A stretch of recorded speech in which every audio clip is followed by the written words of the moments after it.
Marami ka ng pinagdaanan, hindi lang nitong nakaraang or nakalipas na taon, kundi sa mga previous pa, no, na mga taon here. The pain, everything. Pero look at that. We have here the justice. Everything is balancing out for you guys. Number 11, what a beautiful number. This is the number that you're on the right track. So whatever the case may be, looks like you're getting some kind of balanced state of living. Everything is balancing out or will be balanced for you guys. And this is your justice. This is the announcement of the universe for you. We have the call. It's like make way. Ito na ang simula ng pagbabago sa life mo. Yeah. Look at that. Those are major arcanas, honey. So, ibig sabihin, the universe is kasangga, no? Kasalo mo dito. Kasalo.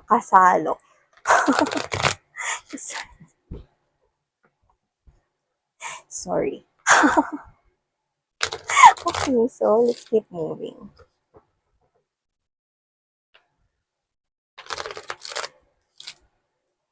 Okay, so let's go ahead and find out what's happening here for you, collective.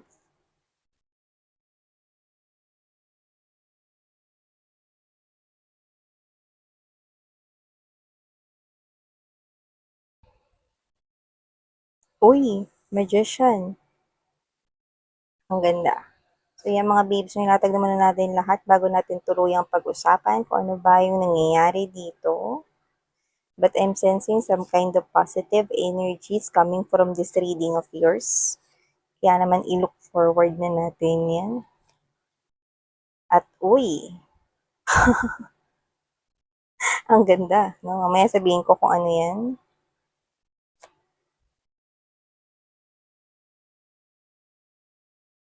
Gusto ko yung energy nyo rito na napaka-balance ninyo. Nakuha ko here. Napaka-balance ninyo to the point na pwede na kayo rito mag-apply sa circus. Yung tatawid sa alambre or sa manipis na lubid. No? O kaya pwede na rin kayo mag-try ng ice skating kung di nyo pa na-try sa sobrang balance ninyo rito. Yan, no? Tare, o gusto nyo mag-apply na lang kayo bilang timbangan sa palengke. Ang ganda, napaka-balance nyo rito, wala akong masabi. No? So, yeah. You have here the Page of Air, Six of Air Energy, and Three of Earth. So, bago natin simulan nito, i-welcome na muna natin ang pagbalik ng internet. Sa mga na-stress kahapon na walang reading, mga babes, no? I hope na naging maganda pa rin yung araw ninyo yesterday. Kaya naman, mga babes, no, ngayon na nagbalik ng internet, i-welcome natin siya with open arms. So, yun nga, no? Hi and hello new subscribers. By the way, my name is Yan. Thank you so much. Sa returning subscribers, thank you so much na walang sawa ninyong pagsuporta sa akin dito sa channel na iti. So, yun nga mga babes, no? Bago natin simulan na pag-usapan to, wala tayong gender dito, babae, lalaki, LGBT, cross-watchers. You can flip roles if you want, okay? So, yeah, nakikita ko rito that with the Six of Water energy, Three of Fire, and that Magician energy, I do see, kagaya ng sinabi ko kanina, napakabalanse nyo rito, no? Nakikita ko na paminsan-minsan, naaalala nyo pa rin no, yung mga alaala ng kahapon, mga past memories right here, no? Nakikita ko yun rito, pero hindi ko na naapektuhan. Naalala mo, it's just a natural thing, okay? Kasi hindi ka naman na-amnesia dito or whatever. Naalala mo paminsan-minsan, no? Pero may changes. Kasi dati, naalala mo yung mga past memories, may kasama pang lungkot, lumbay, no? And a little pain, no? Nasasaktan ka pa, no? Hindi mo pa talaga as in natatanggap or na-accept, no? Or hindi ka pa talaga na fully recovered doon. Pero ngayon, I'm seeing you, yan. For others of you, this could not yet happening, pero soon you will. Nakikita ko rito, no, na ikaw to na maaalala mo yung mga past memories pero hindi ka na ganun ka-affected. At may pagbabago. Kasi dati nasasaktan ka, nalulungkot ka, no? Ngayon, either napapangiti ka, no, na nangyari yung bagay na yun or natatawa ka na lang na nangyari yun. Like, literally, hindi ka na naapektuhan to the extent na nagkakaroon ka ng negatibong feelings or emotions or thoughts patungkol dun. Like literally, mas pinipili mo nang mag-move forward dito. Okay? Naalala mo, it's a natural thing na maalala mo yung sitwasyon na yun. No? But with the temptation in reverse, hindi ka na aakit na bumalik pa ron sa nakaraan. This is you moving forward with the Three of Fire energy. This is you want here na sumabay na dito sa Agos, sa mga pagbabago with the Magician, no? Mga bago, all bago right here. No? Nakikita ko rito.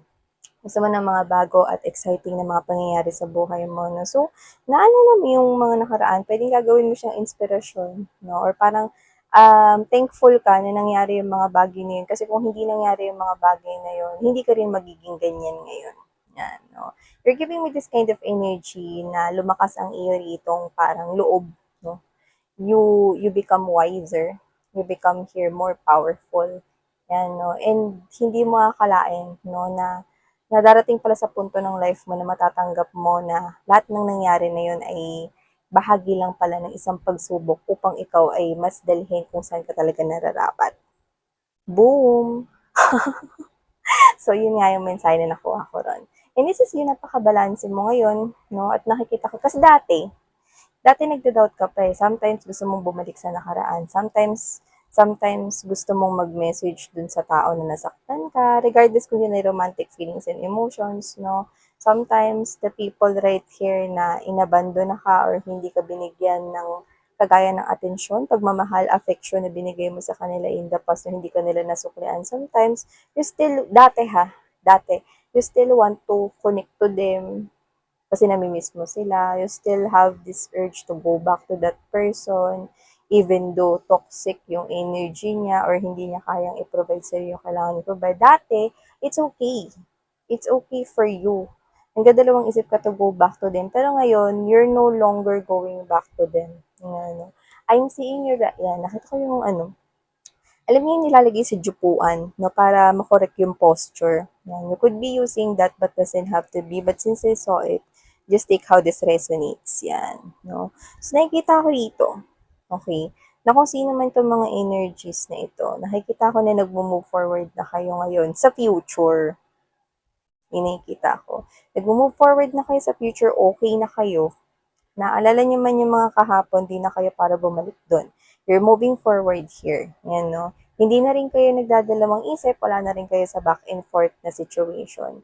Tanggap mo na lahat na nangyari na yon at inisip mo na ito ay bahagi lamang ng pagsubok upang dalhin ka sa talagang destinasyon na dapat mong puntahan na mas deserving para sa'yo.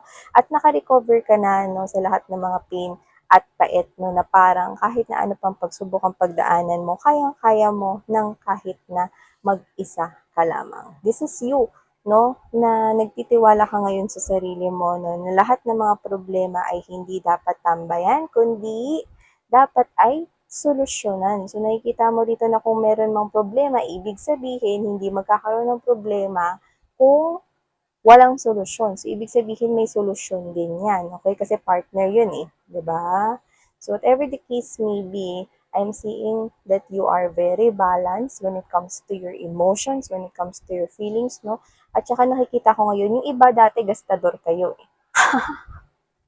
Uy, grabe ka naman, miss yan. O, nakita ko rito, no? Lalo na ng mga kasagsagan ng hindi masyadong pwedeng lumabas.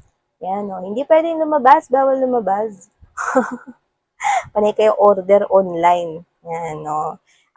This is you, not necessarily na inubos mo na, no? Yung laman ng cart mo.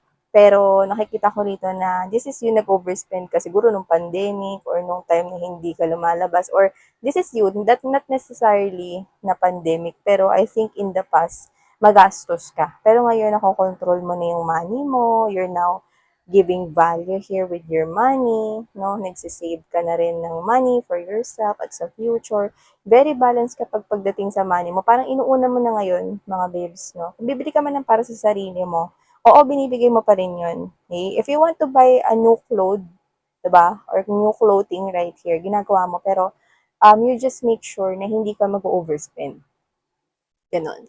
And you make sure na bago mo bilhin yan, uunahin mo muna yung mga kailangan mo rito ang bayaran, like the utilities, the kuryente, the tubig, the internet,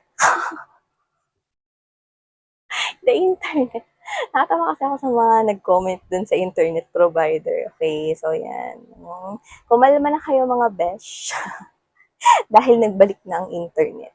So yun nga, no, nakikita ko rito na eto kayo na very balance sa lahat ng areas ng life mo. Sa emotion mo, sa way ng thinking mo, you're not letting any negative ruin your mood. No, this is you na mini-maintain mo dito as much as possible, no? Making discipline sa sarili mo. Okay? And I'm also seeing you na inaalagaan mo yung self mo. So, ikaw 'to na kahit alam mo 'no, na mahirap, parang ang sinasabi mo kasi sa'kin dito parang kahit alam ko na mahirap or difficult 'tong gagawin ko na 'to, push kasi para sa ikabubuti ko na 'to. Example, I'm seeing someone here want to take some kind of a diet, okay? Kasi gusto niya rito magkaroon ng changes 'no, na gusto niya for himself or herself.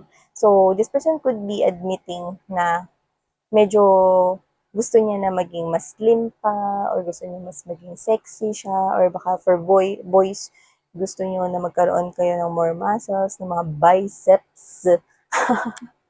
So, I'm seeing you na nagkakaroon kayo dito ng focus at discipline because you want to create some kind of positive change. Because I know, and you know, that you're gonna love yourself even more kapag nagawa mo yun. Kasi para rin naman yun sa akin eh. Parang ganun yung sinasabi mo sa akin dito.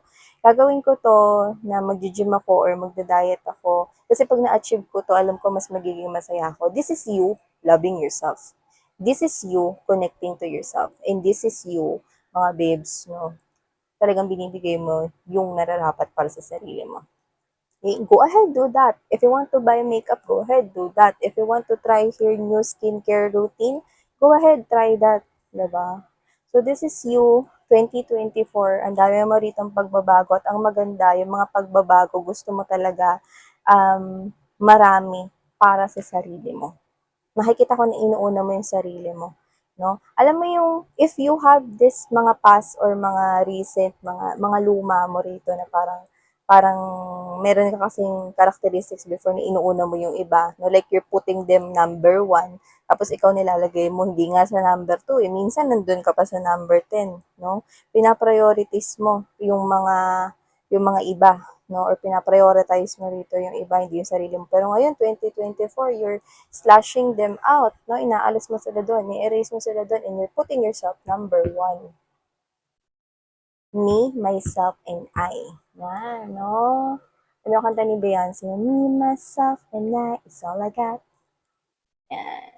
Because you now found out that giving more love to yourself, okay, will attract all the things that you love. Kahit yung mga madidiscover mo dito na, na gusto mo palang bagay, yun din yung lalapit sa'yo. You know that subconsciously, pero hindi ka nagpo-focus doon na kasi ganun yun. You're just enjoying here. Giving more love to yourself. Giving more attention to yourself. Giving more to yourself. More para sa sarili mo. Okay? Inuuna-una mo yung sarili mo. Hindi naman to the point na napapabayaan mo na rito yung family mo or yung mga loved ones mo. Hindi. You're just prioritizing yourself this 2024. It's like, me naman. Ako naman. Yan. No? At dito, with the Eight of Wands energy, alam mo, Eight of Wands energy, okay, is the Eight of Fire. Eight of Fire energy, here in this tarot deck, okay, usually the Eight of Wands is one of the fastest energy in the tarot, okay, together with the Chariot, okay, and the Knight of Swords. But here, nakasakay ka sa isang panda bear. At ang bagal, ang sugal ng lakad ng panda bear, no? At tingnan mo, pansinin mo, napaka-magical ng paligid, no? Like, this beautiful, very calming lanterns, no? Ang nag-iilaw ng pathway mo rito, no? And you're just enjoying. Patuloy yung, nagtutuloy-tuloy dito yung lakad mo, no? Yung journey mo rito, no? This is non-stop. Ibig sabihin, consistent ka na talagang papunta rito sa bagong journey ng life mo. At na-enjoy mo. Di ba kapag nakasakay ka sa isang Ferris wheel, mabilis ba yon na umikot, no? Hilo ka na? Hindi, sa roller coaster yun. Pero pag sumakay ka ng Ferris wheel, mabagal, di ba? Bakit? Kasi para ma-enjoy mo yung view pag nasa taas ka na. Wow, ang ganda! And then and then you have more time to take pictures, okay? Ang ganda ng ambience from the top, titingnan mo sa baba, you're seeing na maraming mga puno, no? Tapos ang ganda ng view, like you're just enjoying the moment, you're capturing every moment, and that's what you're gonna do in this year, 2024. Yan. No? At bukod dyan, may kausap pa ritong seahorse. Ayun, you know what I love with seahorses right here? They're very genuine when it comes to their emotions and feelings. You know, seahorse is one of the um, symbol, no, na if a person is embodying something to do with seahorse, ibig sabihin stable yan. Faithful siya. Yan, no? At hindi ko siya nakikita rito na tatakbo sa isang connection no matter what. So this someone here, may makakausap kang bago. Yan, no? This person here, makakausap mo siyang bago. May makakausap kayo, no? This 2024. So, kung wala pa kayong kausap, may makakausap kayo rito. We're in. This is a new individual, a new potential interest, love interest right here that will come your way, towards your way. This person here is a very loving, caring person. That's what I'm sensing. At itong tao na to, no, is, alam mo kasi, hindi ito basta-basta nakikipag-usap sa kung sino-sino lang. At hindi rin siya basta-basta nakikipag-relationship no, ng casual or summer fling lang. This type of individual right here connects with every energy na hindi ko sinasabing picky siya, pero kapag siya hindi niya naramdaman, no, nakakonek-connect ka, na parang kunwari, if this person is looking for a friend, pag hindi niya naramdaman na okay ka maging friend, susundin niya yun, yung intuition niya. And hindi niya kakaibiganin yung person. Yan, ganun siya. No? So, ibig sabihin, pag nilapitan ka niya, ibig sabihin special ka.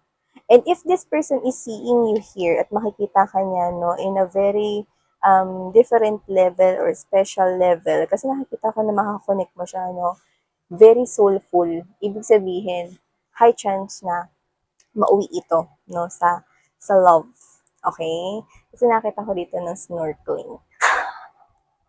Snorkeling.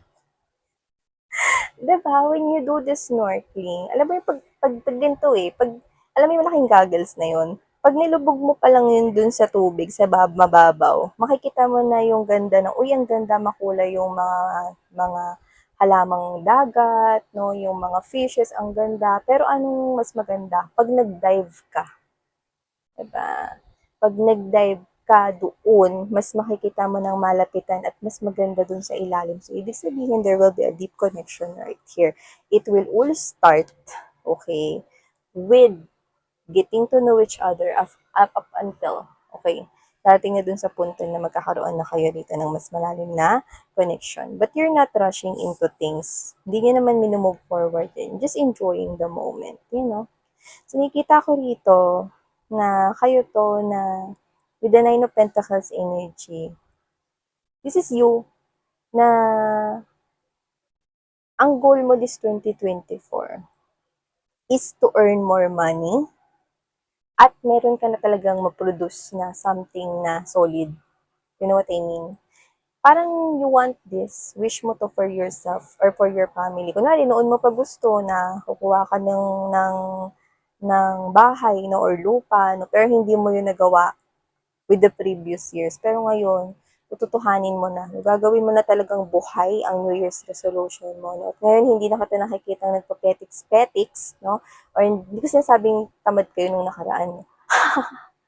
Ngayon, mas nakikita kong mas magiging mas madisiplina ka pa sa sarili mo at nakikita ko rito, mas magpo-focus ka rito sa goals mo. Uunahin mo yung goals mo. Gusto mo talaga na may ma-produce ka this 2024. At nakikita kong magagawa mo yun. Nakikita kong magagawa mo yun. Bahay man yan, kotse, whatever. Magagawa mo yan. Magtayo ng business, iba-iba yan, magagawa mo yan. This 2024, yan yung goal mo. Okay? Regardless kung sinulat mo yan sa notebook o hindi, you know in your heart na gusto mo yung gawin, makukuha mo yan. Nakikita ko makukuha mo yan. Okay? Basta tanggalin mo lang dyan sa cellphone mo, i-uninstall mo na yung Lazada, yung Shopee, O yeah, charos. Yan, o. Siyempre pwede pa rin kayong bumili diyan. Oy, joke lang yun. Baka sabihin ng iba dyan. Ako rin kaya, bumibili na ako sa Lazada, Shopee, sa Lora pa nga eh. Hindi, this is you. Nakokontrolin mo na yung pag-order mo. Kasi nga you have this financial management na rito eh. Alam mo na kung ano yung dapat mo unahin at hindi. Diba? And with the page of air, six of air energy, three of earth, in the near future, nakikita ko na mas mag-grow pa rito, no? Yung knowledge mo about everything, mas mag-grow pa rito yung urge mo na magpatuloy sa dreams mo, no? Pagpalaguin yung pera mo rito, no? At mas makikita mo yung sarili mo that you will be in a better place. Okay? And yeah, we have here the Queen of Water energy. So I'm seeing that you will feel calm na parang everything happens here in alignment to your favor. That's what I'm sensing. Okay? You're feeling a lot of freedom sa mga susunod na mga buwan. Okay? Nakikita ko rito, no? Na mas makakaramdam ka rito ng paggaan ng life sa mga susunod na weeks, buwan, for you guys. And mas makikita mo rito yung opportunity na na magkakaroon ka dito ng inspiration at motivation na magpatuloy dito sa life. So yeah, very good. No? So claim this collective because I know that you deserve this. So thank you so much. Sarang hayo, love and light. Annyeong.